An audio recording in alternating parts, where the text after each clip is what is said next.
Fellas, you know Degree Cool Rush deodorant, right? Well, last year they changed the formula, and guys were mad about it. One dude even started a petition. So guess what? Degree heard us, admitted they messed up, and brought the original Cool Rush scent back exactly how it was. And it's in Walmart, Target, and other stores now for under $4. So grab some and remember why its cool, crisp, and fresh scent made it the #1 men's antiperspirant for the last decade. Degree Cool Rush is back, and it smells like victory for all of us.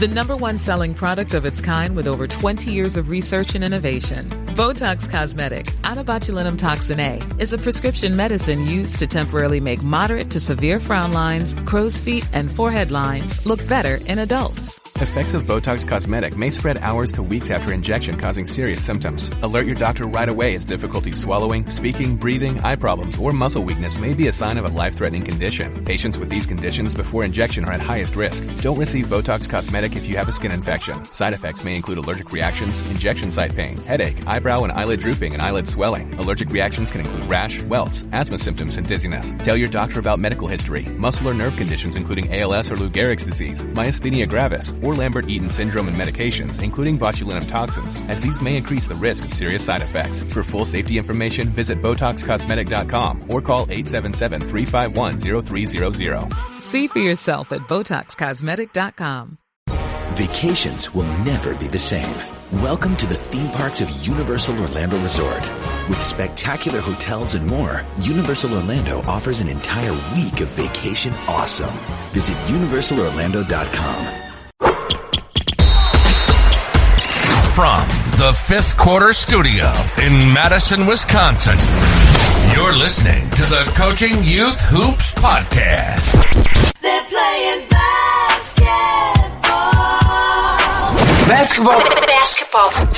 Here's our hosts, Steve Collins, and Bill Flitter.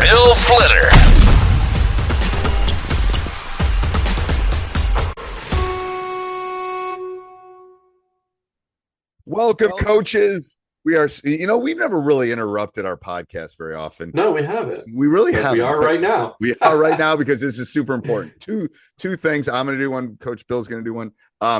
First one is prices are increasing on Coaching Youth Hoops. Lots of reasons why. We want to keep the lights on and we want to give you better quality and stuff. We gave an introductory and if you jump in now, we'll never increase your prices if you jump in now, but prices are going to be increasing substantially. It's not going to be a $3 increase, 50-60% increase. Not going to quite double, but it's going to be close. So if you're thinking of joining Coaching Youth Hoops, looking for those practice plans, those handouts, everything, what'd you refer to it? Coaching in a box. Coaching in a box. If you want that, go do it now. Don't wait. Because we're not kidding. Next week we'll tell you exactly when that's going to happen. And then what else? I'm really excited about the next thing, Coach. What else do we have to share? Yeah, no, I am too, Coach. I think this is perfect. So we're launching basically a preseason coaching youth hoops masterclass. So if you're feeling a little bit overwhelmed with season planning, don't stress. We got you all figured out. So it's going to be 5 days, about 30-minute lessons each day. You're going to follow along in the videos. You'll have a few homework assignments to do just to keep you on task and on plan.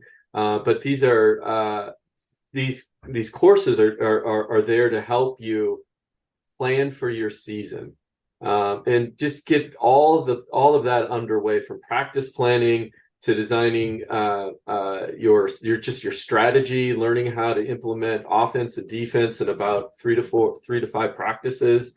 Everything you're going to need to go into your season with a ton of confidence.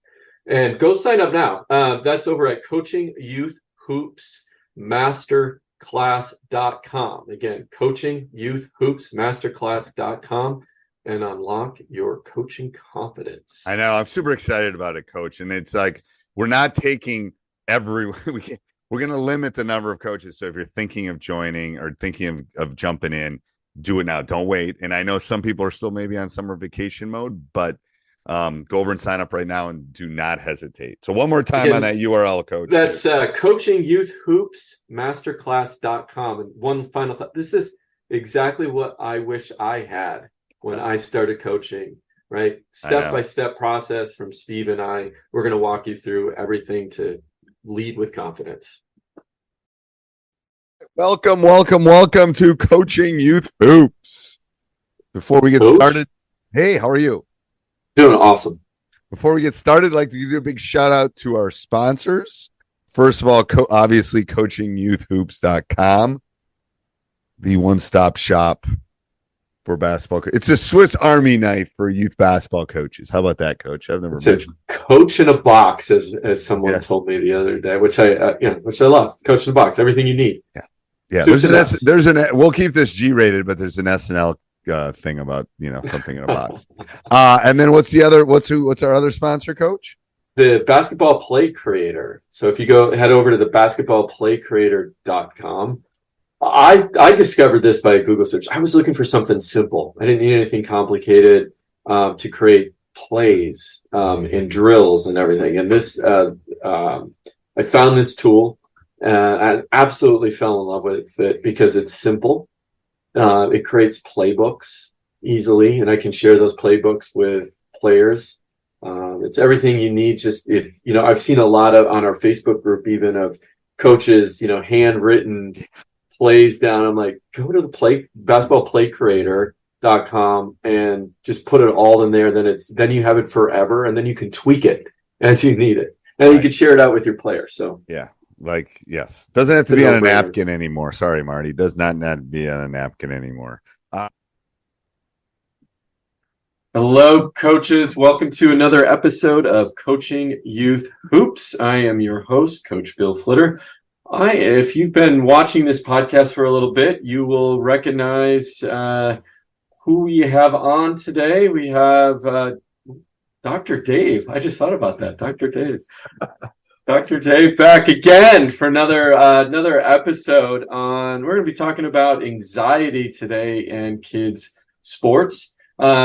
Just right off the heels of our last interview with Linda Flanagan from Take Back the Game. I think it was appropriate to have David back on to really dive into how we can help parents and players with the anxiety they have over youth sports. So, David, welcome back. How are you doing? How's your summer been? It's doing all right. It's going by way too quickly, so I wish I could stop the clock. But outside of that, trying to enjoy these nice days. And when do your kids go back to school in Wisconsin? When do they start? Yeah, right after Labor Day. Oh, okay. So you got a little time left. Yeah. Out here in California, they start the middle of August. Interesting. So, yeah. So it's coming out. My daughter's not very happy about that. Well, control what we can control. So. That's right. Yeah, exactly. Well, let's dive in. And why don't you do this? I'm sure we have some new listeners on board. Just introduce yourself. What do you do? Your dad, we just found out you're a basketball coach as well. So what do you do? What makes you the quote unquote expert today on this particular subject? Absolutely. Well, thanks, Bill. So I'm a psychologist by training. I'm a peak performance coach at a place called the Flow Research Collective, and we help people basically feel their best and perform their best by accessing flow states. So I want my ultimate goal is just to help people really enjoy the pursuit of what's possible in their lives. And I've been practicing that in several areas as a professor, University of Wisconsin, Green Bay, and then just as a coach for my daughters, and then as a executive leadership coach as well. So that's a little bit about me. Awesome. Well, thank you for sharing that. So let's dive into anxiety. Why don't you give what's the clinical definition of anxiety? Absolutely. Well, anxiety can be either a thought, so something inside our head, or it can be a physical feeling as well. Mm-hmm. And for athletes, it can be pretty scary. So my goal is typically as a psychologist is to help kids and athletes understand those feelings and those thoughts so they can still have fun while playing. Yeah. So unfortunately, anxiety is a crippler for a lot of people. And when we are able to teach people certain tactics and habits and reframing, we can have them understand that, anxiety can just be a warning signal that something's coming up, and then I have to respond differently. As a basketball coach, and again, as you know, we talk to a lot of youth coaches, kind of kindergarten through 8th grade. What are some of the signs of anxiety? Small to big, right? Like you said, there's a range, I'm assuming, right? Mm-hmm. Yeah, well, first, it's important as a coach to understand that oftentimes sports is the first taste that the young kids might have of real anxiety at times, because they're out there under, other people watching them. So kind of the fishbowl mentality. So whether it's that taking the game time free throw, or they experience butterflies in their stomach at a level they haven't before, we have to understand and kind of appreciate that, we've been there, we've done that, but they haven't. But in terms of the specific symptoms, it causes fear, worry, anger. It shows up as some people. Kids may just say, I'm extra tired, or I have headaches or stomach aches, or they might not sleep as well. Or we may notice that they just look a little more, there's not a pep in their step, or they tend to retreat. Yeah. I had a situation the other day where I was sitting with my team, and we were just having a conversation prior to starting practice. And I don't even know how the subject came up, but I asked them about I said, I felt like you guys were holding back in the game. And their response was, yeah, I think you're right. I think we were. And we were afraid of making a mistake. Right. And that triggered me, like, oh my gosh, I was thinking, okay, I said, okay, time out here. Let's talk about this, because, I thought I was doing a really good job about mistakes are okay. I don't really care. I always say you're going to miss, right? We're going to make a mistake. I'm going to make a bad call. I'm going to call the timeout at the wrong time. But what they explained to me was something different, which was, they said, oh, it has nothing to do with you, coach. You're great when it comes to that. We know that we can make a mistake. It's more about themselves just not wanting to make a mistake. The fans in the stands, variety of reasons. Another one had my siblings are going to make fun of me if I miss a wide open layup, right? And the last one was really, I don't want to let my teammates down. So they said that, so sometimes they played a little cautious in games, which then, can spiral into making more mistakes and everything else. So I'm just curious, what would you do with information like that if that was your daughter saying that to you? Because I know I'm not the only coach that experiences that with their kids. Yeah, absolutely. It's just a sign of the times. I think it's more amplified now. Social media, it's more amplified, just with everything in our technological age. So the first thing I would tell a kid is, one, make friends with your worry. It's just natural. You're a human. You're not a robot. So we're all going to worry about things. But worry has a purpose, and worry has benefits, and worry can be good for you if used properly.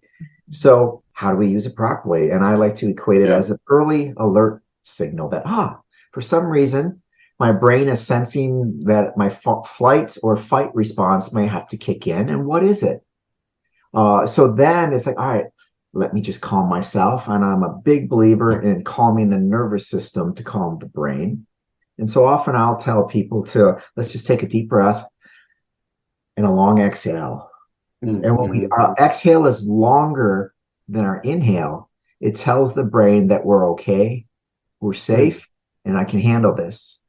If they're hyperventilating or taking short, longer, or more inhales, it's kicking on their sympathetic system, their nervous system. Do I run? Do I fight? What do I do? So part of it is just, all right, that's all right. We all have butterflies.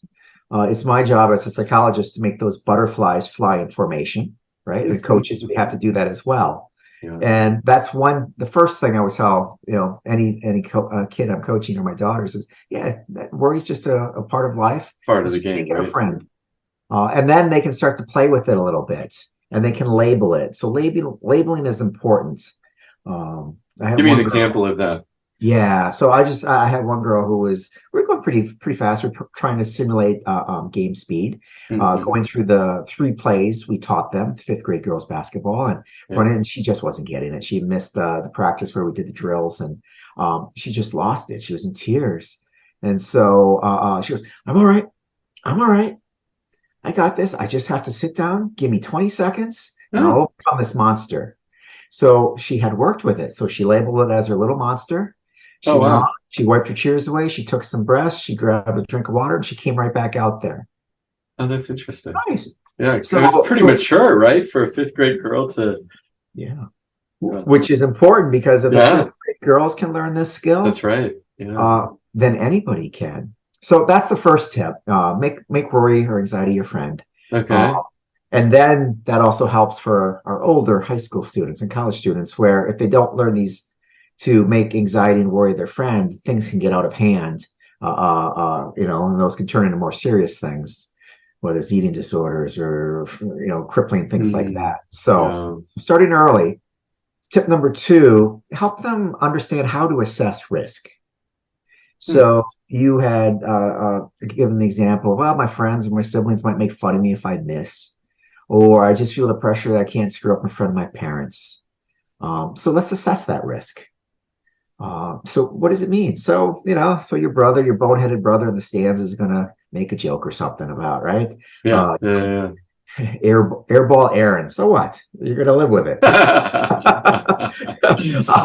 So if we can have them kind of say, is this the worst that can happen? Or is it just part of life? And then how can you kind of laugh with them if the worst does happen? But don't dismiss their feelings. Have them assess the risk of those feelings or those thoughts. Otherwise, they have to be in the driver's seat in terms of assessing the risk. We can kind of guide them. And then the third thing I would say is reframing their thoughts. Okay. So let's say they miss airball on a free throw. Yeah. So the anxious child would say, "Oh, I'm going to quit. I'm the worst ever. I'm the laughing stock." Now let's reframe that. You're actually on the court. They're sitting in the stands. You're out here doing it. Good for you. Instead of reframing it, what's wrong with me? Let's reframe it. Celebrate you for lacing up the sneakers, for getting out here, showing great teamwork, great hustle. So reframing is a powerful tool that a lot of kids need training with, even adults do. But reframing, I think, is a powerful way to do it. Tell Me What Happened is a show that asks, what would you do if you saw someone in danger? I'm not making it out of this river. I'm never going to see my mom again. I'm never going to see my sister again. Would you jump to their rescue or hope someone else does? I couldn't see her head above the water. All I could see was her hair. If she was alive, she didn't have very long. These are true stories of people that chose to help a stranger who was in trouble. Listen today to Tell Me What Happened, an original podcast by OnStar. Are you a forward thinker? Then you need an HR and finance platform that thinks like you do. Workday is the AI platform that helps propel your organization, your workforce, and your industry into the future. Workday, moving business forever forward. And then a golden antidote to anxiety is the growth mindset. Yeah. So what can we as coaches do to promote the growth mindset? And if I had a nickel for every time I yelled "yet" after what a student said, I'd be rich on an island somewhere. So I can't make that free throw yet. Yeah. I can't guard that person yet. Yeah. So how do we just reinforce it? And that 3-letter word is one of the most powerful words we can use as a coach for that growth mindset. Yeah, no, that's a really good one. My players know I don't allow the word "can't" in practice. Now, I don't know if that's good or bad, or they may need counseling when they get a little bit older. But they then always follow up with the "yet" statement. Oh, yeah, that's right. I can't do it yet. I'm working on it now.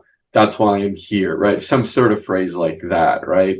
And I think this is really important because your mind doesn't know if your mind hears you and it's going to say, oh, yeah, that's right. You can't do that. So, you're going to fail. So one of the things, I've talked about this several times on the podcast too, is, I came up with this red dot framework, and we physically put a red dot on in between your index finger and your thumb. And that I want them to get used to, and they push it when, oh, I just messed up. Okay, just push the red dot. Just do a reset. And that's what I want them to trigger, because it's quick. It's in a game situation. You're running, you don't got time to sit there and breathe, right? As much as I would love to, have them, hey, can we take a breath time out here real quick, right? So anyway, yeah, we came up with our own little trigger or reset. I had another player, she's a high school player of mine. You know what she does? At the free throw line, she grounds herself by she squats. So she squats and touches the bottom of her shoes. And in her mind, that grounds her. It just gets her ready to shoot the free throw. I'm like, oh, okay, I like that. That's, at least you're doing something. No, that's great. Yeah, we tried to teach athletes kind of micro routines or habits. Yeah. And that's exactly what that is. So if you have 3 to 5 seconds at the free throw line before the ref throws the ball to you, do a micro routine.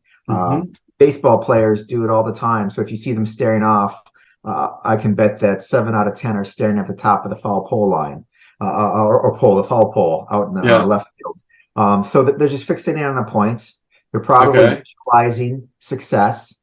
They're probably working on their breath, and some may add on a mantra as well.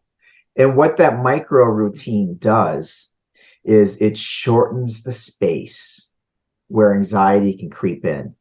And so if you fill that space with positive self-talk, with visualization, perhaps there might not always be time, but I'm a big fan of breath work. We see all the time professional athletes use it, just a quick breath. Those micro routines are a great way to help overcome anxiety because you're preoccupying your mind. You're reducing the space of free thoughts and let the bad voice, the anxious voice come in. I had another athlete, professional athlete, actually. She came to train at a camp that I was doing. And one of the things that she does, we always hear talk, right? As a coach, where I say, hey, you got to talk, right? She talks herself on offense when she's about to take a shot. And she says, oh my gosh, what does she say? She talks about her feet. She goes, it's basically, you can come up with anything. You can go 1, 2. And that's how her feet touch the ground. She literally says that to herself, 1, 2. Because what it does is it allows her to take a quick breath before that shot, right? And it's real quick, right? Obviously it has to, because you're in a basketball game, you got to get the shot off quick. This is a person that had played, at Division I level. Yeah, I thought that was good. I heard another one on another podcast, and and maybe this specifically. There's studies done on counting backwards: 5, 4, 3, 2, 1. And I haven't looked that up yet on the studies of that. But have you heard of that one? Because that's micro 1 too, right? It's another one, real quick. Yeah. So I'll have athletes sometimes. I don't use this one all the time, but I will tell athletes count backwards by 7, starting at 103. Go. And then it preoccupies their mind. Oh, interesting. So the 5, 4, 3, 2, 1, I can do that without even thinking. So I try to add a little bit of cognitive complexity in there where they have to think, and it takes their mind off it. So part of it is giving your mind something to chase that's in a positive way, so that it doesn't go down the negative hole, the anxious rabbit hole. Yeah, that totally makes sense. And I think that's important for us coaches to talk about some of these micro routines with our kids, especially those ones where that they're feeling it, right? You can see it. They're, all players go through it, no matter how strong they look on the court, especially at the youth level, right? They're just learning, and it's, there's a lot going on the court, right? So what can parents do? And I'm also talking not only, they are a contributing factor to the level of anxiety. Just having them sit in the stands, and there's some obvious things. The dad yelling, "You should have made that free throw!" Right, yelling out, right, "Hey, shoot!" Right, that type of thing, and all the way down to Now it's the dreaded car ride home, right? What do we, what are some tools there? And then, of course, down to, I wasn't at the game, right? The athlete comes home, tell me about the game, right? But a lot of times, what do they do in basketball? How many points did you score, right? I don't think that's the right question to ask, but that's my opinion. So love for you to kind of dive into what can parents do? Yeah, I guess first and foremost is just relax. We had our heyday. It's our kids, so stop living vicariously through our kids. So obviously, every parent wants the best for their child, but where I find a disconnect often in a couple of areas. One is just different expectations. So as parents, we should level set that only a small percentage get to go on and play college, and a micro percentage of that get to go play professional sports. So look at a more balanced dashboard of what success looks like for your child in the sport. So is it building grit? Is it building confidence? Is it maintaining friendships that can last? Is it learning how to be coachable by a different adult that's not you? Is it learning to pick themselves up after failure, and can they bounce back? Those are the lessons that matter the most. But we're just too many parents are, as you know, are just focused on instant feedback, and if things don't go the parents' way, then they get too vocal. Some are just downright nasty. So that's what I would say to start there. So what's a game All right, plan? coaches, interrupt you and be in your ear, but make sure you go over. Remember, prices are going up very quickly before the end of the month, and you're going to want to make sure you join Coaching Youth Hoops right now before prices almost double. And what else, Coach?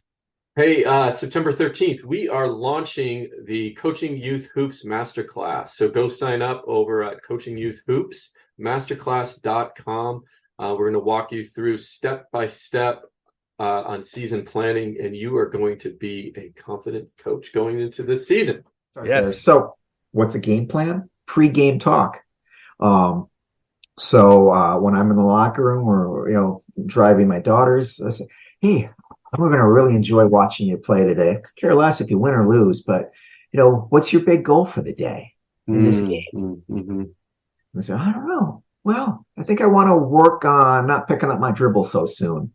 Or I know last time you told me that I don't pick my eyes up at all. So I'm going to try to find an open person. All right, let's work on that. And I leave it at that. So it's calm and one little thing in the athlete's words. Then during the game, just sit down, shut up, and smile. That's the best advice I can give parents during the game. Just relax and soak this in, because kids are going to be grown up and you're going to miss these moments. So just savor it in the moment. You're not the ref. You're not the coach. You're the parent. Just love watching your kids play. And then what would I say? Post game. So I got pre-game, during game, and post game. So post game, the only thing that should come out of your mouth is this: I'd really loved watching you play. And then the second thing after you say that, some silence, is, where do you want to get ice cream? All right. I'm being a little simple, but I want to make it simple for parents: pre-game, during game, and post-game. And don't stray too far from those central tenets. There's a time for the post-game watching videos. Right? That's a coach's job. There's a time for that. Focus on their effort and not the scoreboard. So asking let's go back to the goals, because, would you recommend steering away from, I want to score, if the goal, you ask the athlete, what's your goal for the game? They say, I want to score 10 points. You never want to say, focus on something else, of course, but I'm assuming you kind of want to also redirect that a little bit, right? Yeah. That's the natural response. Every athlete wants to score, be the hero, but a quick redirect is important. So on the fly, I would say, well, what do you have to do to get those points? What little things do you have to do? What adjustments might you make? And then if they keep going down that path, well, then I want 12 rebounds. All right. So tell me about your footwork on the box out. Tell me about how you're anticipating where the shot's going to go off the hoop. Things like that, and redirect on effort type things as much as you can. Effort. Okay, that's good. And what's good anxiety versus bad anxiety? And as a coach, watching my players throughout 4 quarters in a game, right? What should I be looking? Well, let's just start. I think this maybe 2 separate questions. First off, what's good? What's normal? And there's always, always the extremes of anxiety, but there's also, just a little above normal, or you know what I mean, level of anxiety. So, kind of to help us understand that. Sure. Well, if we kind of look at an upside down U. Okay. Curve, and it's called the Yerkes-Dodson law curve. And in a nutshell, if we're on the extremes, the kids are too low on physiological arousal, they just don't have their game face on. If they're too high, it's extreme anxiety. So what our job to do is have them find the middle at the top of the curve where anxiety is just right. Mm-hmm. A little bit, a few butterflies, a little bit of nervousness, a little bit of excitement. Where they can stretch themselves. Again, that's where the anxiety is positive, that U stress, they call it EU stress, versus the crippling side. Extreme anxiety is crippling. People have lower goals. They give up quicker in the face of failure. They don't come up with different strategies, and they perform worse. So extreme anxiety, by all performance metrics, is bad. But we have to get ourselves up. So coaches should do that and monitor it. I see too many coaches playing at the extreme, so maybe they don't get the right physiological arousal or game face on, and then some overdo it. And so it's a constant shifting up and down. You and I certainly remember the old stick shifts, right? They don't make too many anymore. But in terms of the anxiety and arousal, we have to shift up and we have to shift down, perhaps throughout the game. And it's our job as coaches to kind of have our hand on the shifter and the clutch, our foot on the clutch. And we have to make those adjustments, sometimes up, sometimes down. It is not just pregame and halftime. Mm-hmm. And that's how we can get more real-time positive stress, eustress in our athletes, as opposed to it just compounding, and builds up into something that's negative. I've had a player who she would come into a game and airball her first 3 or 4 baskets. And it was just like clockwork. And, and I know how bad she felt about it, right? Mm-hmm. I know what's going through her head at that point. And, not once did I say, stop shooting, or, hey, make sure she doesn't get never said that. It's, she's got to shoot out of it, right?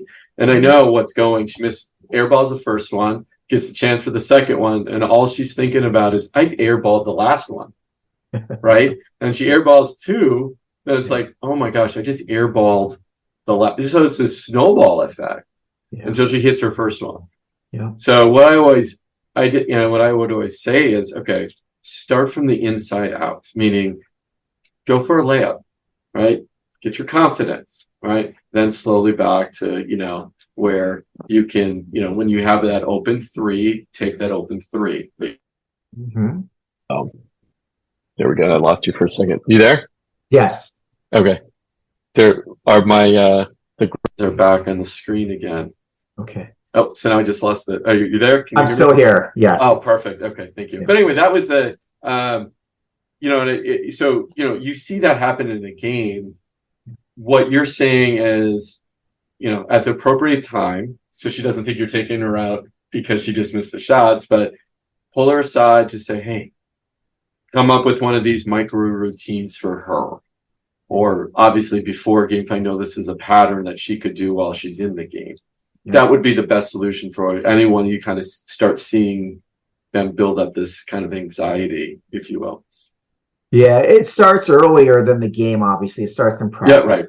So the muscle memory has to be there. So how can we get those repetitions? So can you simulate the start of the game for this athlete as much as possible? So pipe in some music, have the teammates maybe double garter, and everybody's excited. Make sure the lights are bright. In practice, sometimes I may not turn them all on. And try to simulate that, and then reward the positive when she makes it in practice. Hey, great job. I like your footwork. I like the follow through. You actually bent through. So maybe it's obviously it's mental, and it might be physical as well. So maybe her elbow's not in. Maybe she's not bending the knees enough. That's right. Whatever it is. So look at the mechanics as the coach, simulate game stuff, and then just have her repeat so she can unlearn that habit both mentally and physically. And then repetition. So it's muscle memory. And then she might make 2 out of 3 moving forward. But praising the efforts over the basket going in is key. Yeah. And then just practically, just make sure everybody's crashing the boards when she shoots right out of the gate, right? I had the and I don't know if I think it's out right now. I had Graham Beckert from Sacramento Kings on. He is their performance coach. Okay? Oh, great. And one of the things that he mentioned is in the game of basketball, you have to mentally prepare to miss 50% of your shots. And that's kind of the myth, what they use as it's more about the preparation of the miss and just like, okay, I missed. It's just a miss, right? So really going to what you're saying too is, hey, keep on shooting. Form looks great, right? If there's no issue with the form, right? Or then what I try to always say is, hey, the form looks great. Hey, just, maybe kick your hips forward a little bit on the release and next time. But hey, keep up, right? Try to spin it in a positive manner and reinforce that it's the effort. Hey, yeah, great shot. You're wide open. I would have taken that one too, whatever it might be. It's a great reference point. Absolutely. Even the greats, if you're shooting 40+% from the 3-point line, you're going to be making tens of millions of dollars a year if you can't do anything else, right? That's right. Yeah. So part of it then is, when we talk about people getting in the flow state where they're just kind of unconscious and in the zone and getting, one of the key elements kind of relates to this, and it's this notion of not being self-aware. And part of that self-aware is where anxiety, judgment, being critical creeps in. So can we keep the fun in it? And even when you miss, the expectation, everybody misses. If I hit 1 of 3, it's going to be awesome on average. So keep shooting. So it's that expectation, but that's not built overnight. That reframing has to occur. It has to be part of the team culture. You have to practice it and reward it as much as possible. That's a great tool. Yeah. And another one that I think this, I'm forgetting the source where I got this one. Maybe it was another podcast I was listening to. They were talking about the mental side of the game as well, and Bo Jackson's approach. And he said, I forget the setup of this, but Bo Jackson said, I never played a down of football. I never played a minute of football. And whoever he was talking to is like, what? What do you mean I never played? He goes, Bo Jackson never played a down of football. His alter ego did. And he had a name for his alter ego, right? And he said, that guy was the tough guy. That guy wanted to rip your head off. And he wanted, he was the guy that was playing football. And then, as soon as the game was over, Bo returned, right? And I thought, that's interesting. Like you said, you're just kind of unconscious. You're different, I don't know how you feel about that approach. Maybe it takes a while for an athlete to get there. Yeah.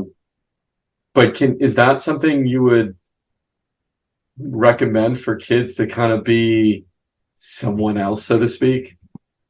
I mean, this changing persona, putting your game face on, if it is in service of being in the moment, losing sense of self-awareness, in particular with the fear, etc., then that could be an effective tool for some athletes. Obviously, professionals may take it to a right, exactly. especially in high physical contact sports. That's right. So part of it too could be part of a visualization or imagery routine, like imagining yourself doing this and visualizing yourself. And when we look outside ourselves, we may see ourselves bigger, faster, a sweeter stroke. But you have to be careful to set boundaries as well to, make sure it doesn't get out of hand. Because a lot of these alter egos may take on a tough guy persona as well. So we do want people to, be aware of the realities of the game and sportsmanship as well. Right. Yeah. So it's a nice trick though, because I think it removes people from, it puts greater distance between them and anxiety and judgment. Mm-hmm. Well, I think I'm going to use it as a coach. I'm going to call myself Steve Kerr when I coach. I love it. It works for him, right? I mean, he's doing something good. Absolutely. So, I already got Coach K persona, taken. So yeah, that's right.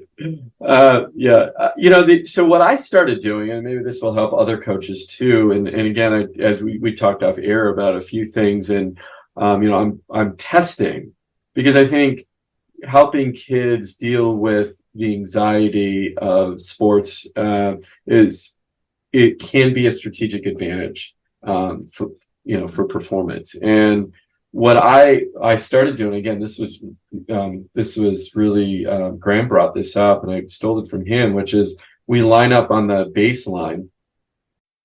You need a vacation, so why not come play in LA? Fill your days with fun and let Los Angeles dazzle you with iconic landmarks, epic scenery, and stunning coastlines. And when the sun goes down, it's the perfect place to enjoy world-class dining and nightlife.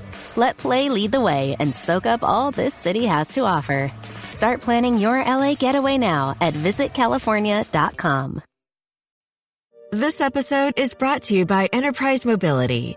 From fleet management to flexible truck rentals to technology solutions, Enterprise Mobility helps businesses find the right mobility solutions so they can find new opportunities. Because if your business is on the road, they want to make sure it's on the road to success. Enterprise Mobility, moving you moves the world. Find your road at enterprisemobility.com. Our sideline, and I added breath work. He doesn't quite go to the extent. He just focused on one point across. So I start with breath work. I do five breaths. And then on the last breath, I have the kids, again, we're on the sideline, walk sideline to sideline and focus on a spot on the other side of the gym. And then walk and then exhale once they reach the other sideline and walk back. And the reason I do that is, and Graham calls it the where your feet are at. So Wi-Fi, he calls it Wi-Fi. So where your feet are at. And it's getting them in the moment, in the presence, getting ready to practice. Right. So we do that at practice. Then at the end of practice, what we do is visualization. So I dim the lights in the gym. The kids lie down on their backs, and then we breathe a little bit and then visualize. And of course, at first I got giggles and like, oh, coach, why are we doing this? And, they participated in some more so than others. And I was actually quite surprised. And I asked, hey, has anyone ever done this before? And I have this, I actually do it at my camps now, and had, a really competitive swimmer, raise her hand. She said, oh yeah, I've been doing it since 5th grade.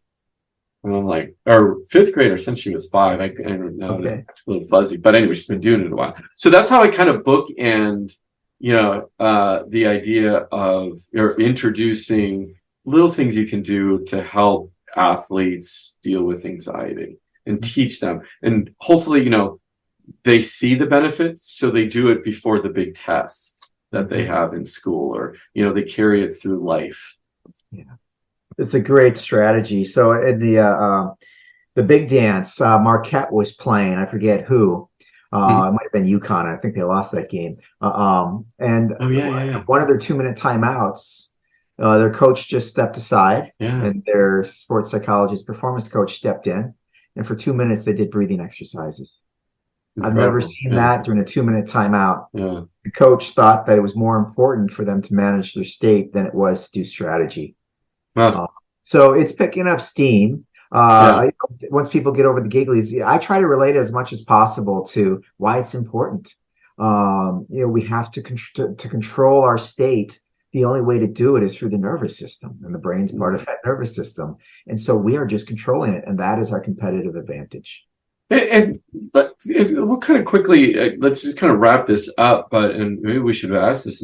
I should have asked this question in the beginning, but you're really bringing up a good point, which is, who cares? Why? You and I never did this. I had our football coach or our basketball coach say, "Hey, coach, let's do breathing exercise." He said, "He'd get like, Flitter, you're an oxygen thief. Get out." Why now, and why is this becoming a thing, and why are the highest levels of sports hiring sports psychologists, and why now? Yeah, great question. Well, science is advancing and becoming more accessible to people. And really, people are realizing that to get our competitive advantage, we have to train the one thing that has been neglected the most. And, people can train your body, you can train the actual strategy or your skills in the game, but training the mind is that third thing. And that's a new frontier. Newish. A lot of people have known this before. So that's the competitive advantage. We see it in the workplace, we see it in sports. And it's just using the tools we have to use this body to the best we can. So if we can teach kids to use this early on, I think they'll be better off. It doesn't have to be some kind of new age hippie yoga type thing, but as an important tool in the game of basketball. No, and I appreciate that, and that totally makes sense. And I've really been describing that way to the kids, like it is our strategic advantage, and whatever it takes is as important as shooting layups, right? Or learning how to shoot a layup, right? Learning how to calm down, because we all have anxiety. I always tell the kids too, maybe just to calm them down a little bit, is like every game, I don't care. I probably said this to you the last time, from coaching my third grade team to my high school team, I get butterflies in my stomach before every game, because I think, did I prepare enough? Did I teach them right? Are we ready for this team's, press?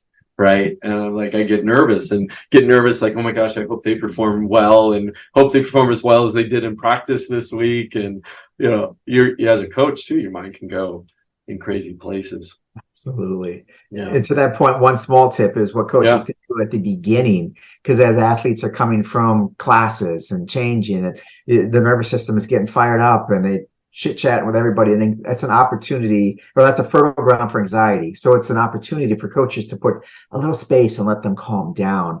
I see so many coaches, hey, let's go, pick up the ball, get going. And the kids just don't have an opportunity to decompress, whether it's 5 minutes. So I always say, hey, get a snack, get some water. Anybody have good jokes? And then we get going. And then when you're ready, you're done snacking, go start shooting a little bit. So I let them ease into it. So that transition is important as a buffer to kind of downregulate some anxiety and get them primed to get in for practice. No, that's a good advice. Yeah, I do something similar, which is at least in the summer, because it's a little bit easier, a little bit more flexible schedules, is I have my team show up an hour before the game time. And I do that knowing that some of them will show up a half an hour before the game time. I do that too, so they're not running in at the last minute, getting their shoes on. The game is about to start, and now they're like, worried that they were late, right? And now they have that anxiety to deal with, and then try to get their game face on. So it's like, hey, let's just meet early and we talk. And I go over and I ask them if they have any questions of any last minute things you want to discuss, or just want me to put on the board, draw out if you're like confused about something we worked on this week. And then mainly it's really just we talk. They talk, we talk. I just reinforce that mistakes are okay. They're going to happen. Don't worry about it. We have this next play speed mentality, and just, it eases them into the game. a great routine. Absolutely. Love it. Plus it calms my anxiety that I know I'm going to at least have 5 people there on time for game time. So. Yeah. Look for another kid in the stands and say, hey, you need a jersey. Come on. Yeah, exactly. Yeah. All right, Coach, I appreciate your time once again. These lessons have been so valuable to me, and I know to other coaches as well. And just a reminder to coaches, David and I are working on a program for you guys, lessons and things, taking all of this stuff and making it really just in a blueprint that you can take to your practices, to your games, so you have it right in front of you. And that'll be available at coachingyouthhoops.com real soon. So we hope to have that ready and launched in the fall. It's good stuff. I've been using it, practicing it in my lab over the summer. So I appreciate you. Anything you want to add to that, or any final thoughts before we send off? Yeah, and in terms of anxiety, what would you do if if one of your players was just shooting with one hand behind their back, right? You would correct them on their form immediately. Mm-hmm. Anxiety, if a kid's anxious, it's like they're shooting with one hand tied behind their back. So don't underestimate what you can't see. It's a powerful force, both for the child's well-being and also for performance. So I just want to say anxiety is an important element that all coaches need to be aware of. All right. With that, David, thank you so much for your time. I appreciate it. We'll see you. We're going to have you back on to talk a couple more of these too. So yeah, what do we have on tap? Can we tease anything out right now? Do we have? Yeah, I mean, we can certainly talk about confidence. We can talk about communication, conflict resolution. And I'm a big fan of emotional composure as well. How do we just keep it together at times? Yeah, so a lot of great topics we can discuss. All right. Well, we'll have you back on. I appreciate your time, and we will see you soon. Wonderful. All right. Take care, Bill. Take care. This podcast is part of the Sports Social Podcast Network.